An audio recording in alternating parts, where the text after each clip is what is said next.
হরি বল যাচ্ছে মরা শ্মশান ঘাটে। বলো হরি হরি বল যাচ্ছে মরা শ্মশান ঘাটে। বলো হরি হরি বল যাচ্ছে মরা শ্মশান ঘাটে।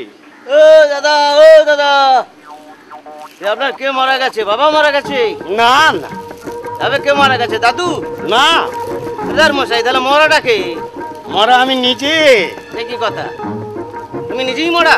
হ্যাঁ, আপনি উপরে দেখছেন বেঁচে আছি, কিন্তু ভিতরে আমি কবেই মারা গেছি। ভিতরে মরে গেছেন? হ্যাঁ, আরে আমার এমন রোগ হয়েছে না, তাই ডাক্তারবাবু বলেছেন। কি বলেছে? আরে আমার সব পরীক্ষা করতে হবে, মোট 25 লক্ষ টাকারও বেশি খরচা হবে। 25 লক্ষ টাকা? উরে বাবা, সে তো অনেক টাকা। এত টাকা পাবেন কোথায়? আরে পাওয়া তো দূরের কথা মশাই, আমার ঘর বাড়ি বিক্রি করে 50,000 হবে নাকি চিন্তা। একদম খাঁটি কথা, জবাব নেই আপনার। আরে, তারপর?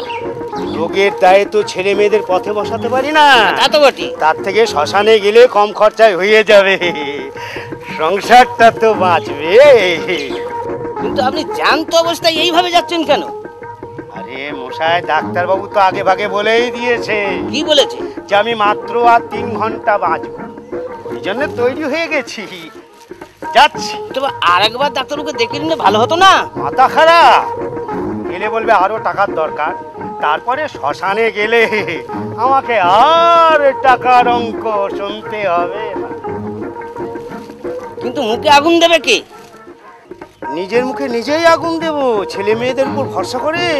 হ্যাঁ, পরে বৃদ্ধাশ্রমে পাঠিয়ে দেবে, তারপরে মরলে দেখবে না, ভূত ঘরে পাঠিয়ে দেবে। ওই জন্য নিজের সৎকার নিজেই করব। আসছি দাদা, নমস্কার। বলো হরি হরি বল যাচ্ছে মরা শ্মশান ঘাটে। বলো হরি হরি বল যাচ্ছে মরা শ্মশান ঘাটে। বলো হরি হরি বল যাচ্ছে